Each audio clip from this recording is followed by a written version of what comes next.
So, all right, let's get started here. The last time we have been discussing about different join operators, specifically about join operators for equality join conditions. And we have first of all seen a hash-based algorithm, and the last algorithm we have seen was based on sorting. The first version of that algorithm that we have seen essentially sorts the two input tables by their value in the join column. And then in a second phase, it merges the sorted tables together. And the last time we have stopped by analyzing how much main memory we need in order to execute this algorithm. And this is how much memory it needs for the two join phases. So in the first phase, we are essentially exploiting all the buffer pages that we have because we are executing the external, not sure if it is me, but something is off about the screen share. All right. It seems that some people have a problem with the screen sharing. I can give it a try and stop sharing and restart it just to see whether that helps.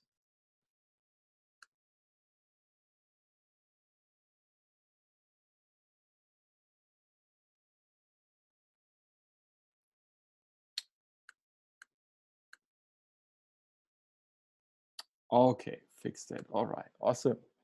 Good, thank you. Please always let me know if there's something wrong with the slides or with the screen sharing. I'm gonna monitor the chat, so I should hopefully pick up on it soon. All right, good. So I hope that everyone can see the slide now. Okay, good. So with the standard sort merge join, we have first the sorting phase and then the merging phase. And here we analyze how much main memory we need for the two phases. Seems freeze again or just me?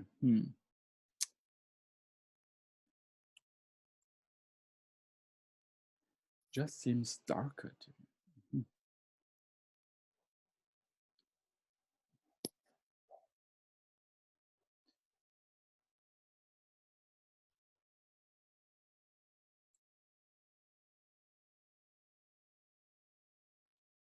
Like stuck between pages.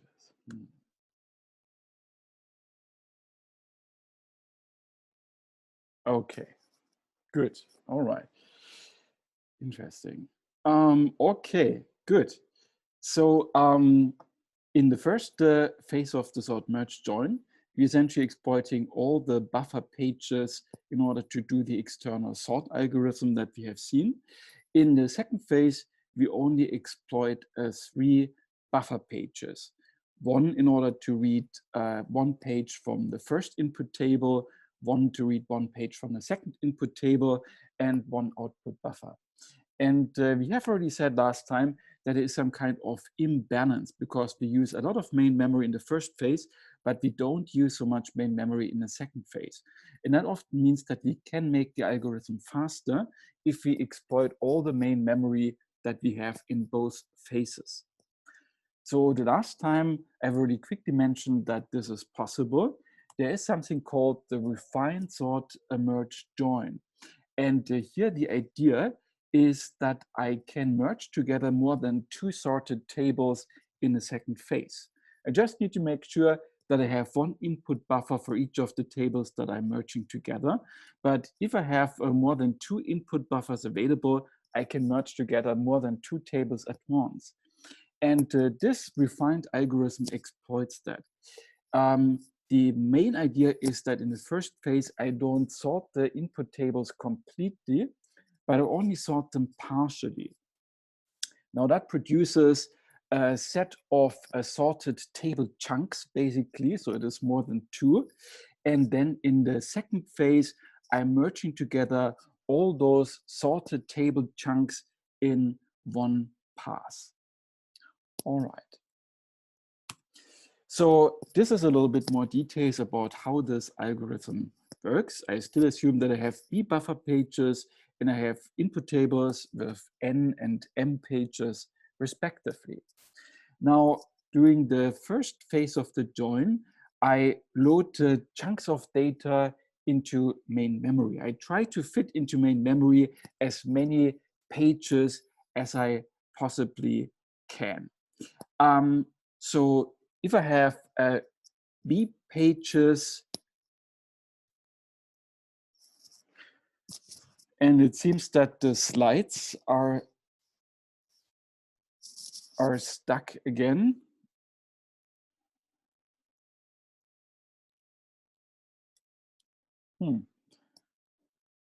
So if I do this, then it works okay for everyone.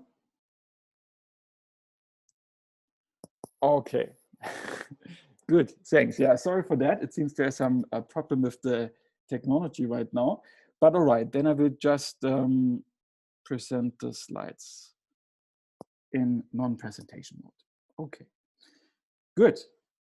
So in the first phase of the refined join, I'm loading V pages of data into my main memory, and then I'm sorting them, and then I'm writing the sorted version back to hard disk. So if I have N pages in one table and M pages in the other table and B buffer pages, then the number of sorted chunks that I will have stored on my hard disk will be N plus M divided by B afterwards. Now in the second phase, I'm merging all of those sorted chunks together in one step. And in order to do that, I just need to make sure that I can reserve one input buffer page for each of those sorted table chunks. And if I can do all of this, then the cost of this refined sort merge algorithm is, first of all, 2 times the sizes of both input tables in the first phase, because here I am reading all the data once and I'm writing all the data once. And in the second phase, since we don't count the cost for the output, I'm just reading all the data once in order to merge it. All right. So this is the refined sort merge join. In order to make it work, I need enough main memory. So now we can think about how much main memory we need in order to make that work. So in general, if I execute the first phase where I sort as much data as I can possibly fit into main memory, then the number of sorted chunks after the first phase is N plus M table sizes divided by B.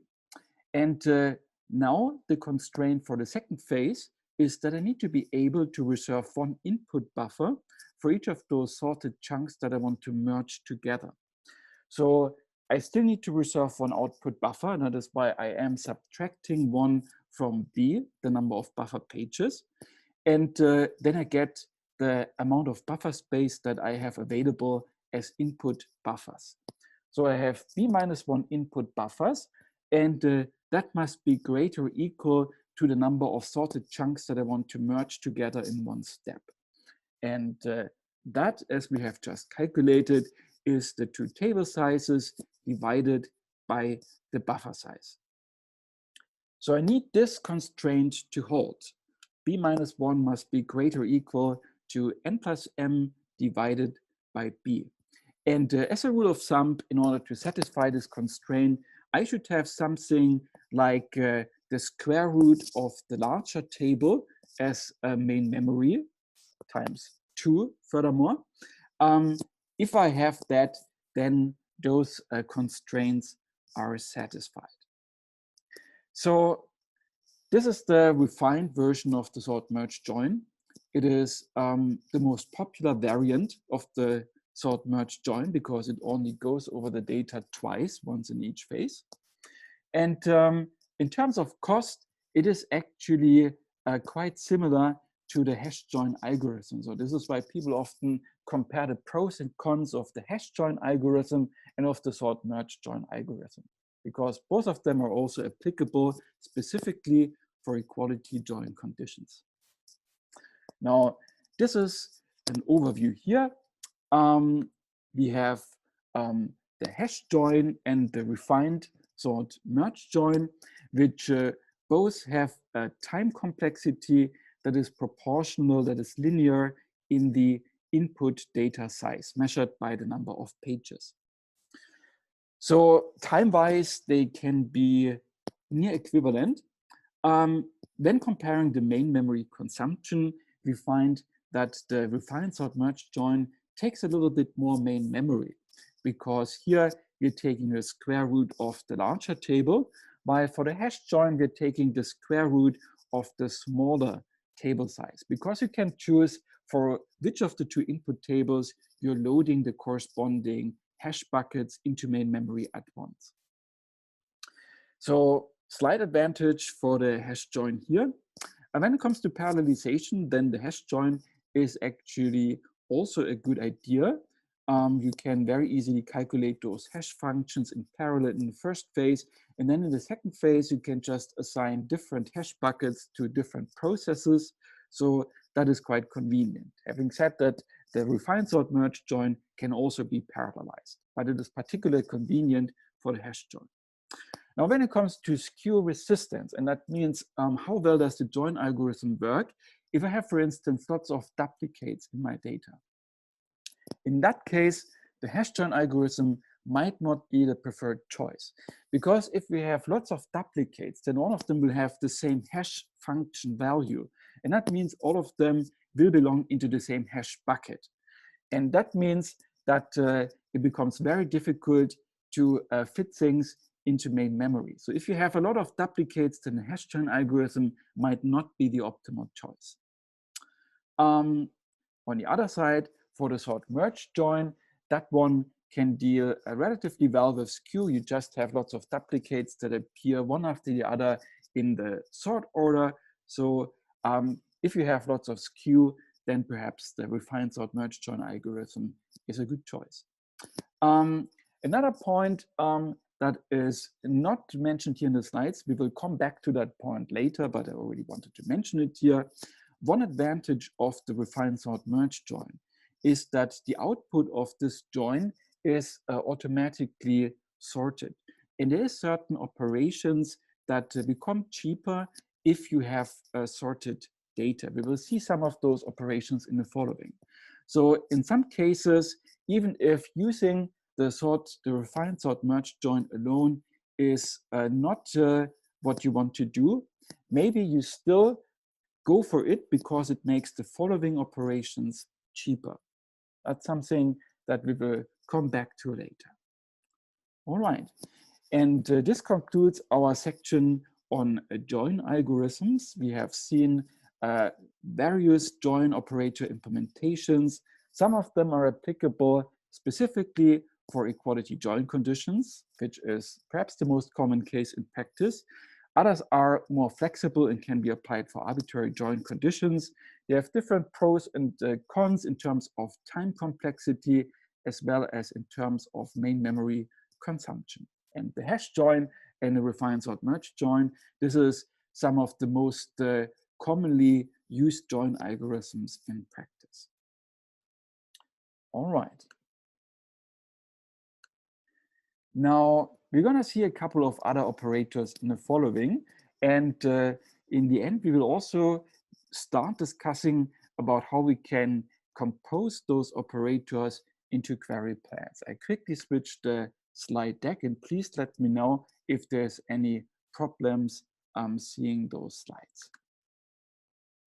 All right.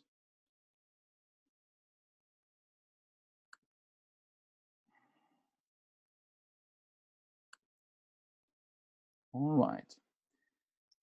So I would hope that you now see the slide more operators and query plans. Okay, perfect. I give it a try switching to presentation mode, and you tell me whether that works or not. All right, so that is presentation mode, and now I'm switching to the next slide. Now you should see the architecture of database management systems, and it seems that it didn't switch. Okay, then I will just continue with this presentation mode. Sorry for that. All right, so okay, now in the following we're going to discuss about a couple of other operators, and finally we will start discussing about query plans. So here that is always the architecture slide at the beginning, but nothing has changed compared to the last slide deck. We are still discussing about the query executor, which executes those query plans, and the relevant chapter in the Ramakrishnan and Gerke book, that is still chapter number 12. Now, first of all, we're going to discuss about the projection operator. Now, the projection operator simply means dropping away those columns that are not mentioned in the select clause. And that can be quite straightforward to implement. Where it gets, however, complicated is if you use a select distinct as opposed to a simple select.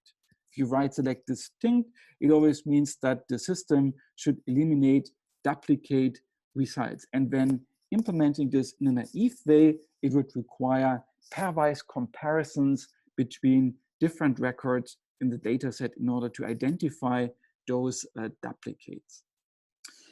So in order to avoid all those pairwise comparisons, which would be inefficient, there's a couple of ways of doing things in a smarter way. First of all, you can exploit hashing, which essentially allows you to restrict comparisons to tuples that appear in the same hash bucket.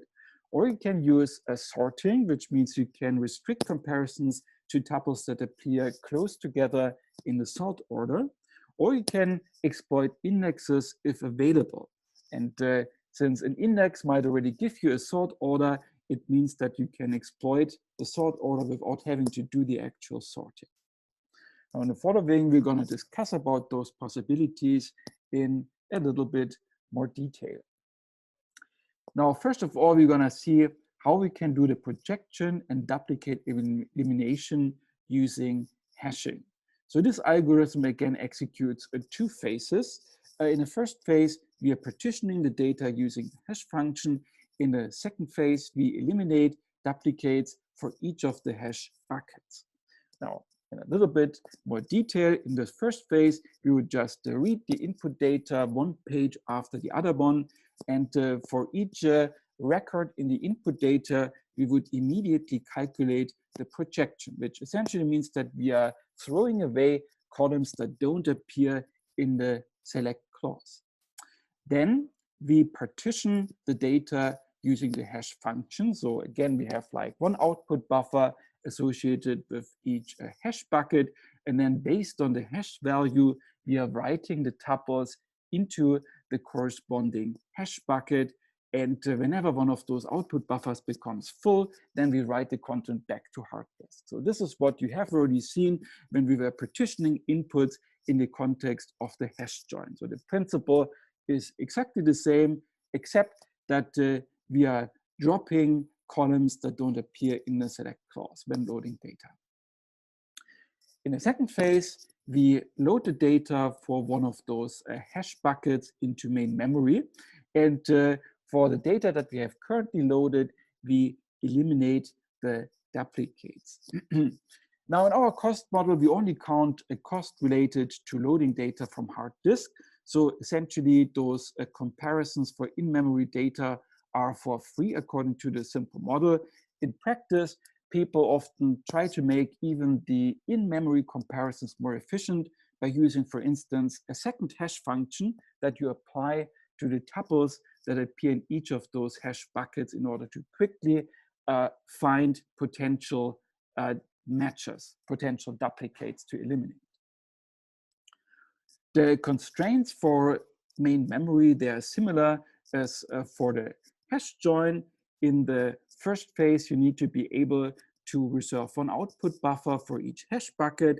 And in the second phase, you need to be able to load into main memory one entire hash bucket. So that implies a couple of constraints on the memory size. The reasoning is the same as for the hash join.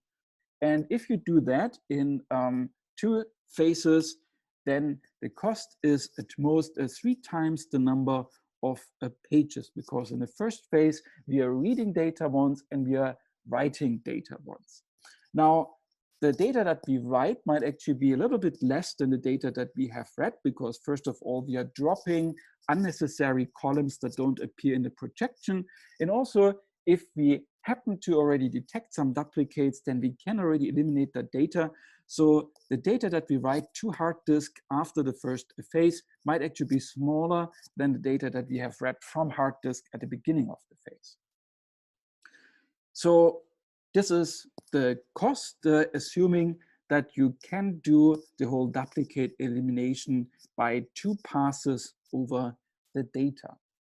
Now, imagine for a second that in the second phase, we are unable to load one entire hash bucket into main memory. Does anyone have an idea about what we could do in order to deal with that situation?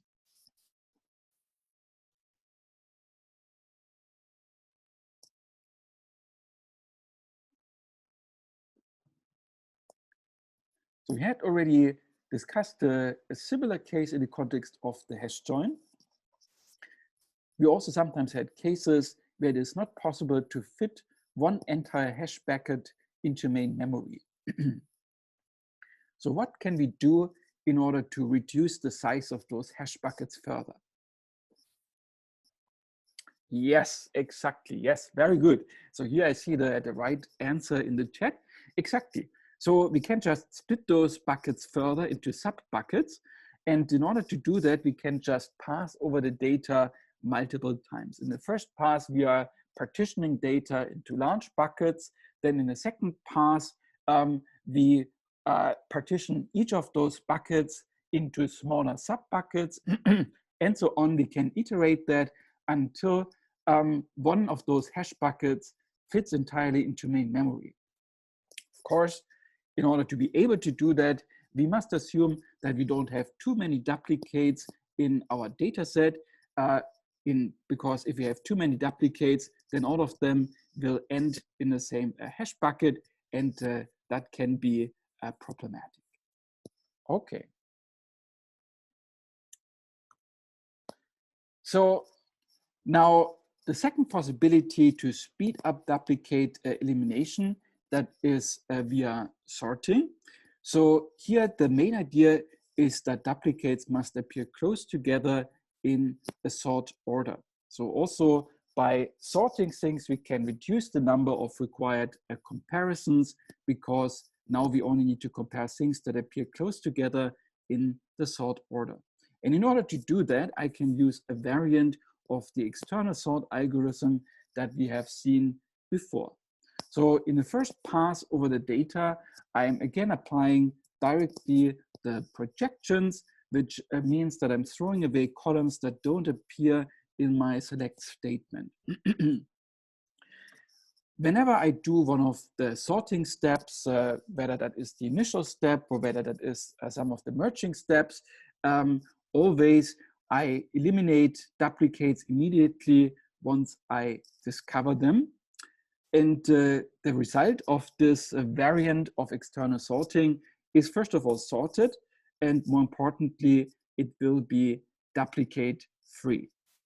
All right, so this is very similar to this external sort algorithm that we have seen in the context of the sort merge join, just that here I am eliminating unnecessary columns and I'm eliminating duplicates as soon as possible. The amount of main memory is not fixed, but the more main memory you have, the faster it gets, because you have to make less passes over the data. And then the cost is at most the one of external sorting, because the data that you are sorting here, it might actually decrease over time once you drop columns or once you eliminate duplicates. All right.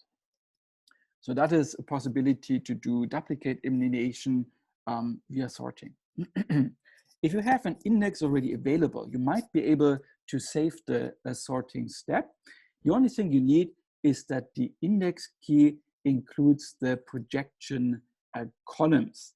So first of all, we can use the index in order to retrieve all the relevant data without having to look at the actual table data. And since those indexes are typically much smaller in terms of data size compared to the actual table, that saves some cost. What's even better is if you have one of those indexes that return the data in sorted order, particularly the tree indexes that we have seen. And if the columns that you are projecting on form at least a prefix of the index key, that means that you can retrieve the tuples in sorted order from the index, and that makes it very easy to eliminate duplicates because they already appear consecutively and are easy to eliminate. So if you have an index available, that might make it much faster to execute one of those select distinct clauses. And the cost here is generally the cost of accessing the index. Now, that was the projection operator. Next, we're going to discuss about grouping and aggregation. Now, aggregation without grouping is relatively easy to do. You might still remember that SQL offers those aggregation functions you see here. You can calculate minima, maxima, sums, counts, and averages. And typically, if you don't have any groups, then you can just scan the input data and you have some fixed counter in main memory that you keep updating whenever you read new records from the data. That works with a constant amount of main memory. And once you have scanned all the data, then you have the final aggregation value in memory. So for instance, if you're calculating a minimum from all the tuples in a table, then you just maintain the current minimum, the minimum seen so far in main memory. Then you keep scanning the tuples from the table and update the minimum whenever you encounter a new minimum. The only aggregation that can become a little bit more expensive, even without grouping, that is count, because inside the count operation, we can also have the distinct keyword. So you can ask the database system to specifically count distinct elements. And if you do this, then again, we need a method for duplicate elimination. And in order to do this, we can use the methods that we have seen for the projection on the previous slides.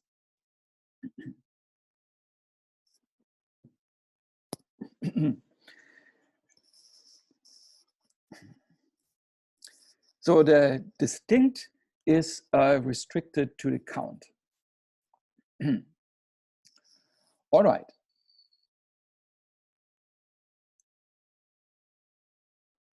Deletions. There's a question about how minimum and maximum relates to deletions. So in general, we will discuss more in coming lectures about how we can update data. For the moment, we assume that the data remains the same and we just analyze it basically. All right. And if we have an aggregation together with grouping, then we have to do a little bit more. We have again those possibilities to use hashing, sorting, or existing indexes if they are available.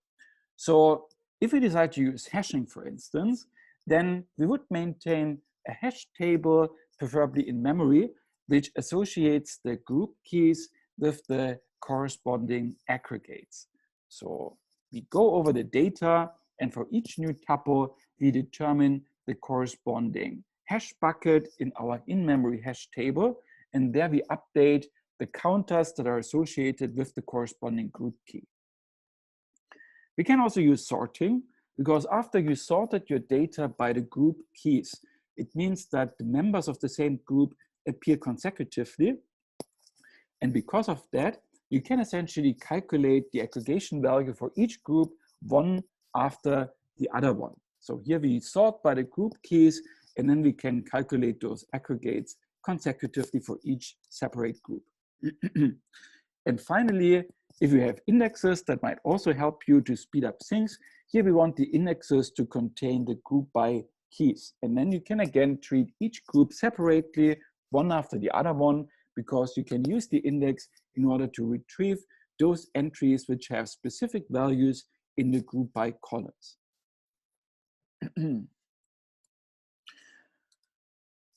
So last, we will discuss about the set operations, union, and intersection, and set minus operations. So here the principles are similar to the ones that we have already seen before. For instance, the intersection can essentially be handled by some kind of join. The only thing that you need is a join condition, which essentially makes all the columns equal. And then the result of that join will give you the intersection result. For union, the union operation eliminates duplicates by default. So you can use similar techniques to before in order to detect those duplicates.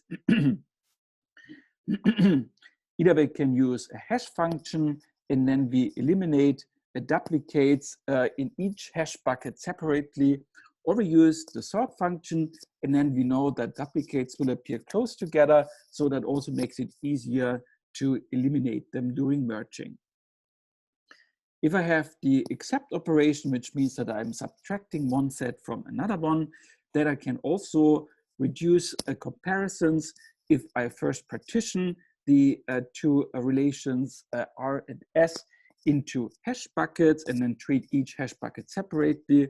Or I can again sort them such that the same entries appear close together, and then I can just check whether tuples in R also appear in S. So in general, as you notice, for many of those operations, I'm using kind of the same ideas in order to speed them up. Whenever I have something that would require pairwise comparisons, I'm typically using either hashing or sorting in order to reduce the number of comparisons required. Or if I have a suitable index, I can often use that one as well. So there's a couple of ideas about how to speed up data processing that transcend all those different operators. All right. So now we have seen all the implementations of those separate standard operators. Now in the following, we're going to discuss more about how we can compose multiple operators into one common plan, because that is what is typically required in order to answer your queries.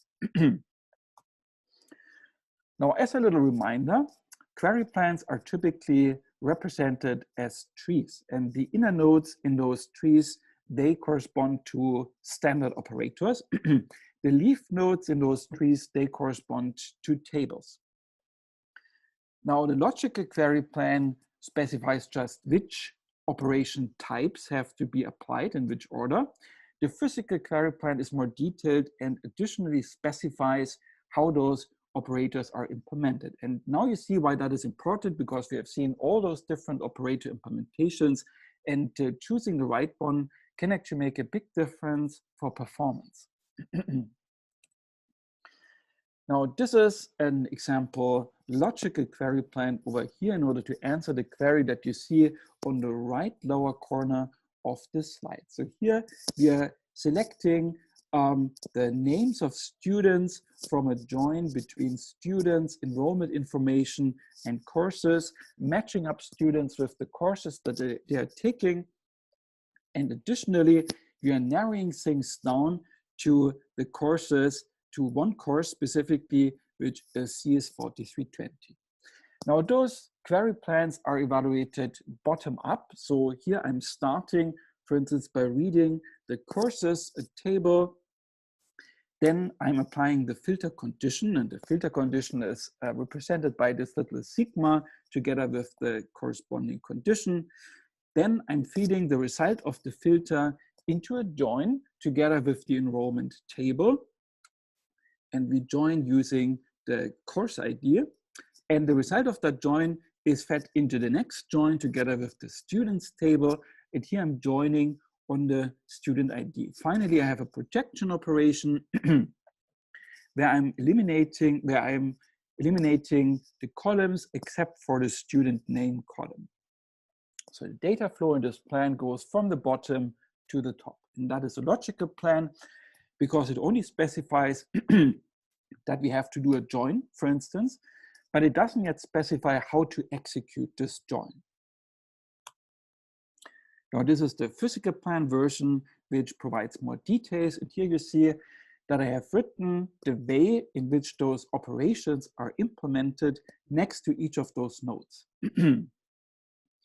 So here, for instance, the initial filter, that is just a scan filter, so I'm not using indexes or anything fancy. I'm just scanning the pages one after the other one, and I'm evaluating the filter condition. The join here, the first one, is implemented as a block nested loop join. And the physical plan also specifies details such as how many buffer pages do you want to reserve in order to store blocks from the outer relation. And when writing those query plans, then by convention, the left input to each operation is always the outer relation, which is important, for instance, for the cost of those join operations. Now, the second join will be the hash join that we have seen. And then finally, I'm doing a projection. Now, when composing those operators, it is important how I'm passing on data from one operator to the next one. Now, in the most naive implementation, I could say that each operator simply writes the result of the operation back to hard disk. And then the next operator in the plan can read that result from hard disk again. Now, the problem with that is, of course, that it is less efficient than possible because I keep writing things to hard disk and then reading the same things from hard disk again. So in order to make things more efficient, people typically try to keep those intermediate results in memory, if possible, in order to avoid writing and reading them. Whether that is possible or not depends on the operators involved and on the sizes of those intermediate results. So the physical plans additionally specify how those results are passed on between different operators. Now, there's the keyword pipelining, which you might already have come across. So in this context, pipelining means that one operator passes results or result pieces to the next operator in main memory. So we avoid writing results to hard disk and then reading them again, which is also called materialization. And another label that goes together with pipelining, that's the label on the fly, which is typically used for unary operators, meaning operators that have only one single input, like a filter or like a projection. And for those operators, it means that their input comes directly from main memory and doesn't have to be read from hard disk, which means that those operators in our simple model are essentially for free, at least when it comes to the input. They might still have to write their output somewhere. Okay. Now, one way in which pipelining is often used, so I'm mentioning that since it is a very common pattern, that is if you pipeline multiple nested loop joins together in a chain, basically. So you often have the problem that the full output of a join operation might be too large to fit into main memory entirely. So the idea here is that instead of producing the whole join result at once, I'm only producing small parts of it that I keep in main memory, and then immediately I invoke the next operator on that in-memory result part. And nested loop joins, they work very well with that, because if you think back of how the algorithm works, they always get this chunk of data from the outer table, and then they match that up with the pages in the inner table. That means they can already get started quickly if they only are given one block, one part of the outer table. They don't need to wait until they have seen the entire table. And here, for instance, in the example, we could also use two pipelined block nested loop joins, where essentially the first one produces always some part of the join result that is kept in memory, and then the second one processes the current part of the join result and produces again a part of the second join result. So this is the physical plan now marked up with some labels that indicate how data is passed along between those different operators. And I'm going to go over it in a little bit more detail. So again, we start by the filter operation. And here we are scanning all the pages from the courses relation. And here the output of the filter operation is pipelined to the next operation, which is a join, which means that we don't write it back to hard disk. And now there's a second join operation.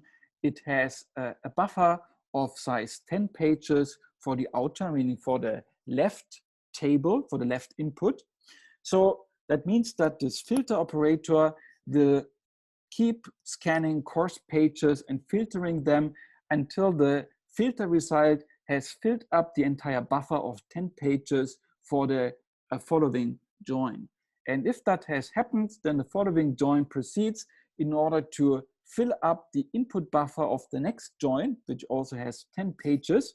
And once that has happened, the next join also processes the input in the input buffer and matches up the input in the left on the left side with the pages of the students relation, and pipelines it directly to the coming projection. And here we use the keyword on the fly for the projection, meaning that the input to the projection is in main memory and does not have to be read from hard disk. So here I'm optimizing performance by avoiding writing data to hard disk. And in the following, as a little exercise, we're gonna make more exercises on that, but I wanted to encourage you to apply this principle here in order to estimate the processing cost of the plan that we have seen on the previous slide. So I will show it again in a second.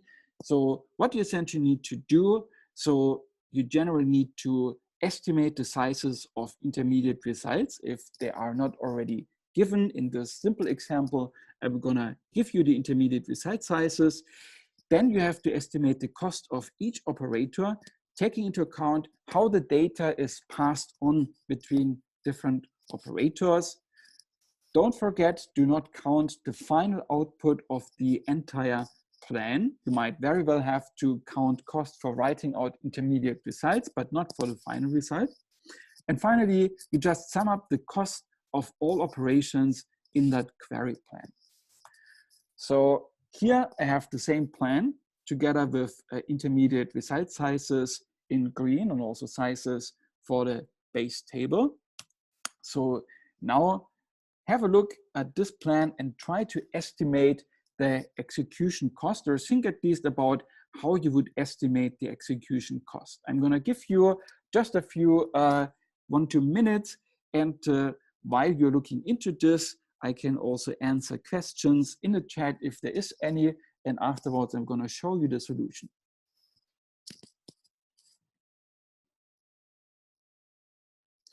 And those set operations, okay, very good question. Somebody's asking what the constraints are on the inputs for those set operations like union and intersection. And indeed, you need that those inputs are compatible, meaning that they have the same number of columns and that they have the same column types. Please feel free to post the questions in the chat. And otherwise, I'm going to give you a few minutes.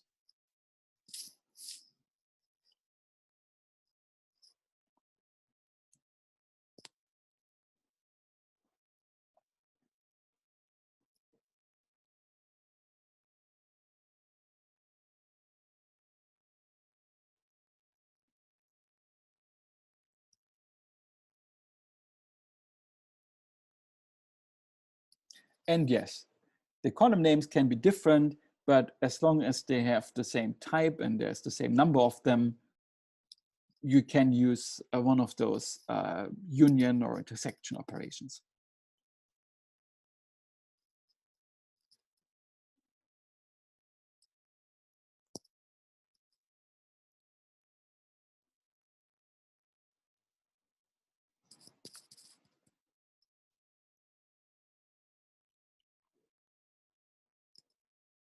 So when trying to estimate the cost of those plans, here we have already the intermediate result sizes. So essentially, we have to go over the different operators in the plan and try to estimate the processing cost for each of them using the cost formulas that we have seen so far.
All right.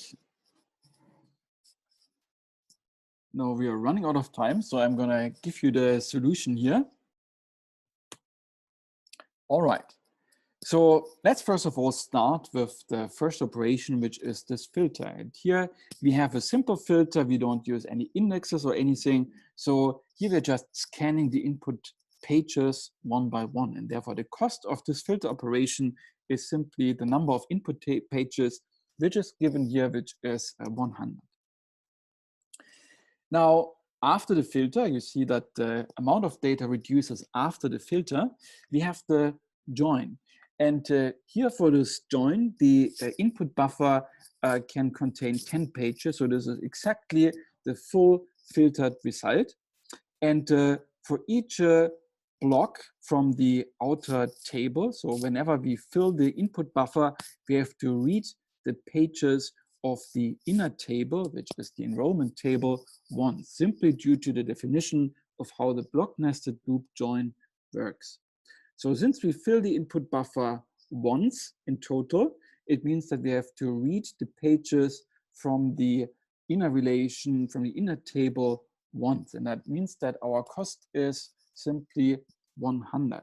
So typically, when starting a block nested loop join and having data on hard disk initially, then we would also have to count the cost for reading the outer table. But here in this case, the filter operation pipelines the result into the join input buffer. And therefore, we don't need to read any data from hard disk for that. And this is why we don't need to add anything. We simply have a cost of reading the enrollment table once. Now, the next join also has an input buffer size of 10 pages. But the total result of the previous join, because now it has more columns, it is actually 20 pages.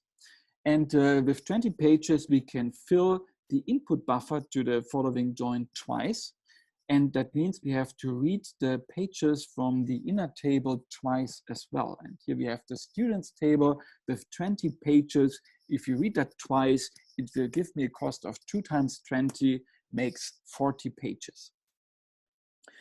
And now the question is, how much does the final projection operation cost? And in this case, since we are immediately pipelining the output from the join into the projection is executed on the fly. It doesn't need to read any data. And the output of the projection is the final query result. So we don't count the cost for the output either. And that is why this projection operation has simply cost 0. In order to get to the cost for the entire plan, I'm simply summing up the cost for those different operations. And if I sum that up here, then it gives me a cost of 240. And that is the cost of this simple example plan. So I encourage you to have another look at this example. We're going to make more example for plan cost estimation in the following. Also, tomorrow we will release the next homework, which will focus on indexing. So I also encourage you to have another look at indexing, and if you haven't done that already. And apart from that, I wish you a nice day, and I see you again on Wednesday.